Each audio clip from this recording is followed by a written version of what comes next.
فرش التراب يضمني.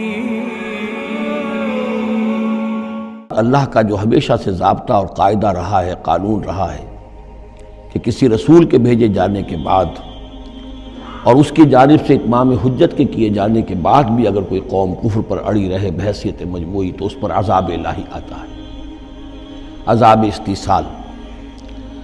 اگرچہ یہ عذاب مختلف شکلوں میں آیا، کہیں کسی قوم کو ان کے اپنے ہی علاقوں میں سیلاب بھیج کر اور غرق کر دیا گیا جیسے حضرت نوح علیہ السلام، کہیں کوئی بہت تیز آندھی بھیجی اور اس کے نتیجے میں جیسے کہ قوم عاد کے اوپر عذاب آیا، کہیں زلزلہ آیا، کہیں آسمان سے پتھراؤ ہوا جیسے کہ عمورہ اور صدوم کی بستیوں پر ہوا، کہیں جیسا کہ آپ کو معلوم ہے کہ آل فرعون کو ان کے محلوں سے اور گھروں سے نکال کر لا کر اور سمندر میں غرق کر دیا. تو قریش پر جو عذاب آیا ہے اللہ تعالیٰ کا وہ اپنی نوعیت میں منفرد ہے، چونکہ حضور خود قرشی تھے، بنی اسماعیل میں سے تھے، اور آپ نے اتمام حجت کر دیا ان پر 13 برس تک 12 برس تک دعوت دے کر. تو اب گویا کہ وہ عذاب الہی کے مستحق ہو گئے تھے. لیکن یہ عذاب الہی جو ہے قریش پر جو آیا ہے وہ بالاقساط آیا ہے. اس کی قسط اول ہے کہ جو غزوہ بدر میں ان تک پہنچی، انہیں مکے سے نکالا گیا جیسے کہ آل فرعون کو ان کے محلات سے نکالا گیا اور لا کر سمندر میں غرق کیا گیا. وہ مکہ دارالحرم تھا، وہ تو جگہ تھی حرم، لہذا وہاں سے انہیں نکالا گیا اور میدان بدر میں پہلی قسط عذاب الہی کی انہیں وصول کرنی پڑی. ان کے 70 سردار کھیت رہے اور معجزانہ طریقے پر کھیت رہے، اس میں کوئی شک نہیں کہ جیسے عذاب الہی پہلے قوموں پر آتے تھے اسی طرح کا معاملہ یہ ہوا ہے کہ تقریباً نہتے 313 میں سے صرف 8 افراد کے پاس تلواریں تھیں اور ادھر سے 1000 پوری طرح کیل کانٹے سے لیس ہو کر آئے تھے. تو اللہ کی خصوصی مدد تھی کہ جس سے یہ عذاب آیا ہے اصل میں قریش کے اوپر، اور تقریباً تمام بڑے بڑے نامور سردار جو ہیں وہی میدان میں کھیت رہے. 70 ان کے قیدی ہو گئے. ابھی زخمی کتنے ہوئے ہوں گے انہیں بھی آپ ذہن میں رکھیے. تو یہ عذاب کی پہلی قسط تھی جو غزوہ بدر میں آئی ہے.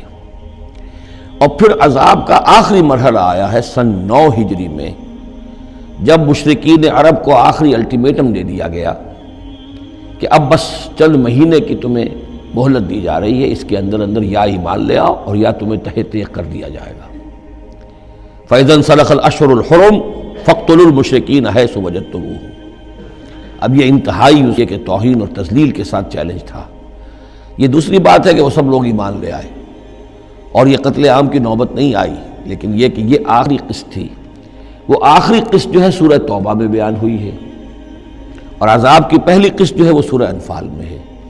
ان دونوں صورتوں کو جمع کر دیا گیا تاکہ انعام اور اعراف میں بنو اسماعیل پر یا مشرکین عرب پر اتمام حجت، اور انفال اور توبہ میں ان پر جو عذاب الہی نازل ہوا اس کی تفصیل.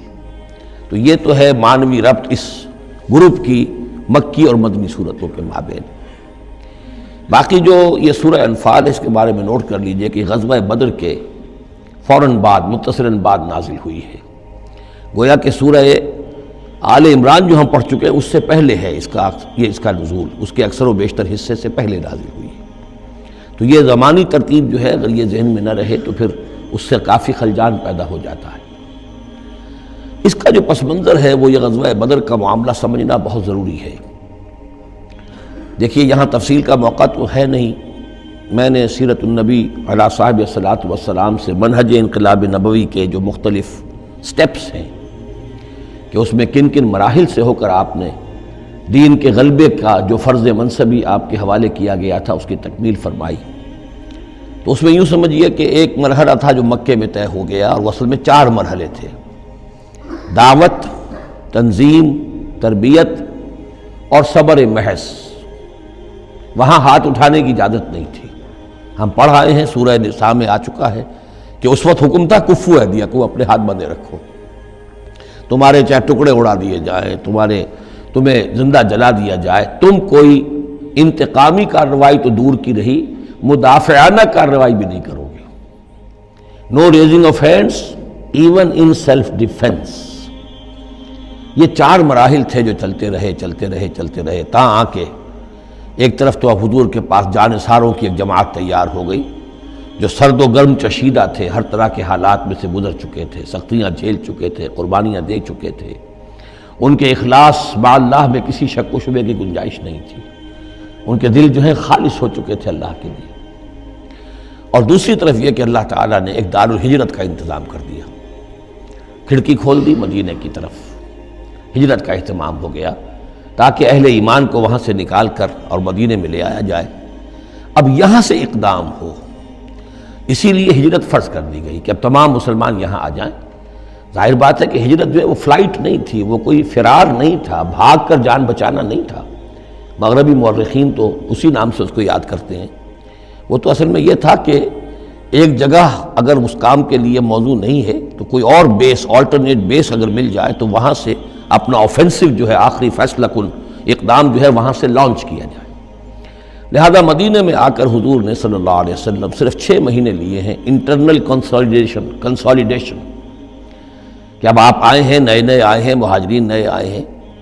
تو ایک تو یہ کہ ان 6 مہینے میں آپ نے مسجد نبوی تعمیر کر لی، مرکز بن گیا، گورنمنٹ ہاؤس بھی ہو گیا یہ، اور پارلیمنٹ ہاؤس بھی ہو گیا، دارالندوہ بھی ہو گیا، دارالعلوم بھی ہو گیا، خانقاہ بھی ہو گئی، عبادت گاہ بھی ہو گئی، مرکز ہو گیا. ثانیاً آپ نے انصار اور مہاجرین کے اندر مواخات کرا دی، ایک انصاری ایک مہاجر بھائی بنا دیا.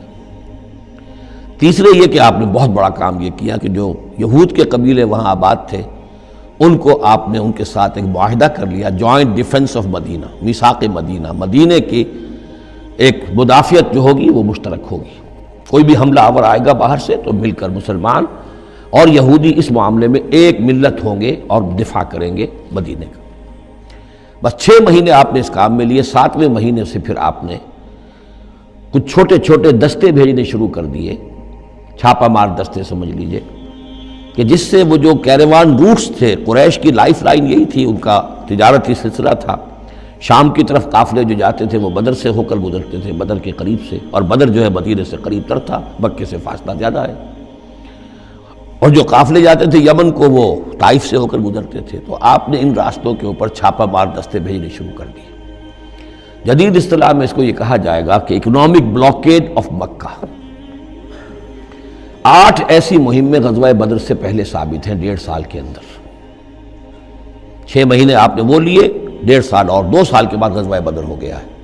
تو یہ 1.5 سال میں 8 مہمیں، جن میں سے 4 میں کہ حضور خود بھی بنفس نفیس شریک رہے ہیں، اس لیے وہ غزوات کہلاتے ہیں، اور 4 وہ ہیں کہ جن میں آپ نے صرف کچھ لوگوں کو بھیج دیا ہے کسی امیر کے تحت، وہ سرایا کہلاتے ہیں. تو یہ جو صورتحال ہوئی، اور اس میں یہ بھی ہوا کہ حضور جہاں جاتے تھے خود تو وہاں کے قبائل سے آپ معاہدے کر لیتے تھے. اب یا تو وہ جو قبائل جو تھے مقامی، پہلے تو وہ قریش کے حلیف تھے، اب یا تو وہ حضور کے حلیف ہو گئے، مسلمانوں کے حلیف ہو گئے، تو قریش کی طاقت کم ہوئی، مسلمانوں کی بڑھ گئی.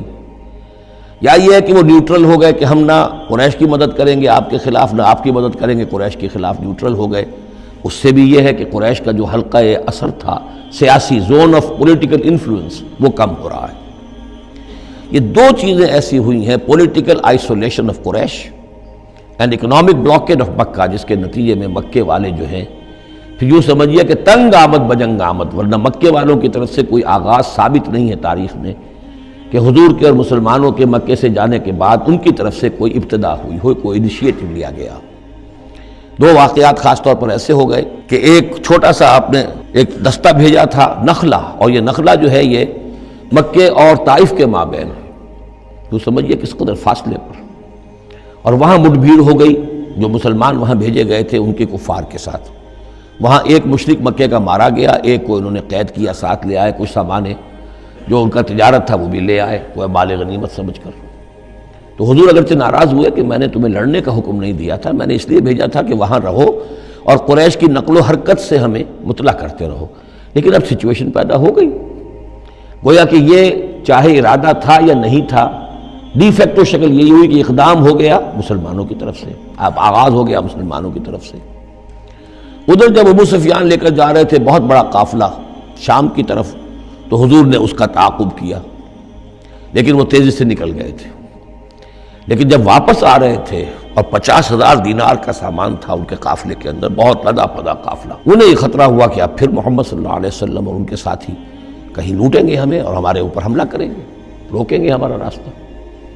تو انہوں نے یہ کی دوہری حکمت عملی کی کہ ایک تو یہ کہ ایک سوار بھیجا آگے تیزی کے ساتھ دوڑایا کہ مکے جاؤ اور کہو کہ ہمارے قافلے کو خطرہ ہے محمد سے صلی اللہ علیہ وسلم، لہذا مدد بھیجو۔ اور ادھر یہ کیا کہ وہ عام راستہ جو تھا جو بدر سے ہو کر گزرتا تھا اسے چھوڑ کر ساحل سمندر کے ساتھ ساتھ نیچے سے ہو کر وہ نکل بھی گئے۔ اب وہاں مکے میں یہ دونوں چیزیں بیک وقت پہنچ گئی، ایک طرف وہ نخلا سے لوگ روتے پیٹتے چیختے چلاتے ہمارا آدمی مار دیا محمد کے آدمیوں نے، وہ آ گئے، ادھر سے وہ آ گیا جو ابو سفیان کا بھیجا ہوا تھا ایلچی کہ دوڑو دوڑو دوڑو تمہارا قافلہ محمد لوٹنے والے ہیں اور یہ ہے اور وہ ہے۔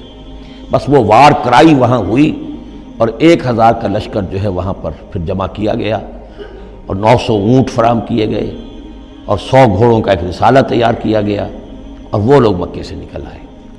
یہ صورتحال ادھر ہو رہی تھی۔ ادھر یہ ہے کہ حضور صلی اللہ علیہ وسلم نے مدینہ میں پہلے تو یہ فیصلہ کیا تھا کہ اب یہ قافلہ واپس آنے والا ہے تو اب اس قافلے کا تعاقب کریں۔ ابھی جنگ وغیرہ کا آپ کو گمان نہیں تھا، ابھی مدینہ ہی میں آپ نے یہ جو ہے اس ایسا ارادہ ظاہر کیا کہ جیسے پہلے بھی گئے تھے، جب قافلہ جا رہا تھا شام کی طرف تو تعاقب کیا تھا، ایسے جب آ رہا ہے تو اسے انٹرسیپٹ کریں۔ لہذا ایک تو مشاورت ہوئی ہے مدینہ میں، آیا چلنا چاہیے یا نہیں چلنا چاہیے، وہ میں بعد میں عرض کروں گا جب ہم آیتیں پڑھیں گے۔ پھر جب کچھ لوگ نکل آئے اور یہ نہیں سمجھا گیا تھا کہ کوئی جنگ ہونی ہے، کوئی بڑا لشکر آ رہا ہے، اس وقت تک اطلاع نہیں تھی، اسی لیے بس جو جس کے ہاتھ میں آیا، کسی کے پاس نیزہ تھا، کسی کے پاس کچھ اور تھا، تلواریں 8 تھیں، گھوڑے کل 2 تھے، وہ چل پڑے۔ چلو اس لیے کہ مسئلہ تو قافلے کا مسئلہ ہے نا، کوئی جنگ تو ہے نہیں، کوئی لشکر وشکر تو آ نہیں رہا۔ جب آپ کچھ سفر طے کر کے مقام صفرا تک پہنچ گئے تو وہاں وحی آ گئی اور آپ کو اطلاع بھی پہنچ گئی، اطلاع بھی پہنچ گئی کہ ابو جہل جو ہے 1,000 کا لشکر لے کر مکے سے چل پڑا ہے۔ اور وحی بھی آ گئی، اللہ نے بتا دیا کہ اے نبی اب یہ 2 شکلیں ہیں، جنوب سے مکے کی طرف سے ایک لشکر آ رہا ہے، کیل کانٹے سے لیس ہے، شمال سے قافلہ آ رہا ہے، اور میرا یہ وعدہ ہے کہ ان دونوں میں سے ایک ضرور تم کو دے دوں گا، تم کو فتح حاصل ہو جائے گی۔ یہ میرے اہل ایمان کو بتا دیجئے اور ذرا مشورہ کیجئے۔ تو دوسری مشاورت جو ہے وہ مدینے سے نکل کر ہوئی ہے مقام صفرا میں۔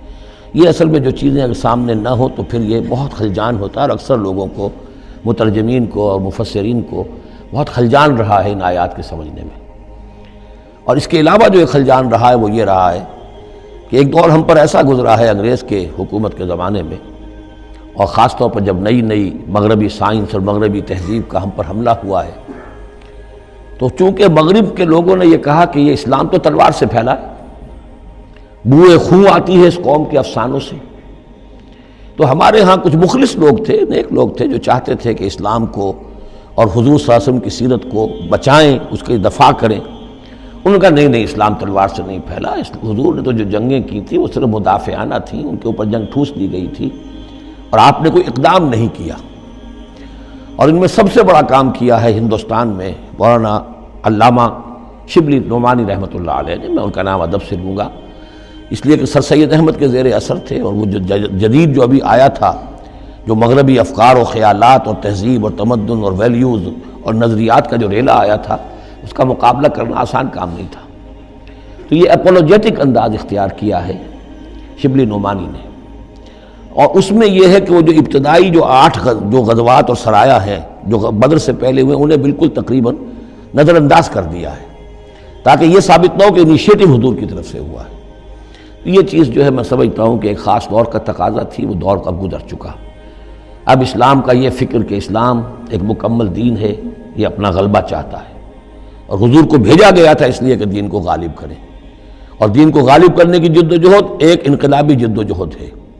اس انقلابی جد و جہد میں جہاں پہلا مرحلہ یہی ہوتا ہے کہ پیسو ریزسٹنس ہو، اور پہلے تیاری کی جائے، دعوت، تنظیم، تربیت اور صبر محض کے ذریعے سے ایک قوت فراہم کی جائے، پھر دوسرا مرحلہ آتا ہے باطل کے ساتھ ٹکرانا پڑتا ہے، اور اس میں آگے بڑھ کر ٹکر مول لینی پڑتی ہے۔ یہ نہیں ہے کہ انتظار ہی کرتے رہیں، یعنی ایک جس کو ہم کہتے ہیں کو ایگزسٹنس، پیسفل کو ایگزسٹنس، حق و باطل کے درمیان نہیں ہو سکتی۔ حق کیسے تسلیم کر سکتا ہے کہ باطل بھی موجود رہے؟ ہاں حق میں جان نہیں ہے، اہل حق جو ہیں بے جان ہے، مردہ ہیں، تو مجبوری ہے، لیکن اگر اہل حق میں جان ہو تو وہ کیسے برداشت کریں گے کہ باطل جو ہے اس کا غلبہ رہے؟ ہاں باطل جو ہے وہ نیچا ہو کر رہے، اگر وہ مغلوبیت کی شکل اختیار کر لے تو ٹھیک ہے، لیکن یہ کہ باطل کا غلبہ ہو اور اہل ایمان میں جان بھی ہو، تو یہ دو چیزیں جو ہیں یہ تو ایک دوسرے سے بالکل متضاد ہیں۔ جیسے حضرت ابوبکر نے فرمایا تھا ایبدل الدین وانا حی، کیا دین میں ترمیم کی جائے گی جبکہ ابھی میں زندہ ہوں؟ میرے جیتے جی دین کے اندر ترمیم یہ ممکن نہیں ہے۔ تو وہی بندہ مومن کی شان ہونی چاہیے۔ تو اصل حقائق والحق الحمدللہ بہت اچھے طریقے سے واضح ہو چکے ہیں۔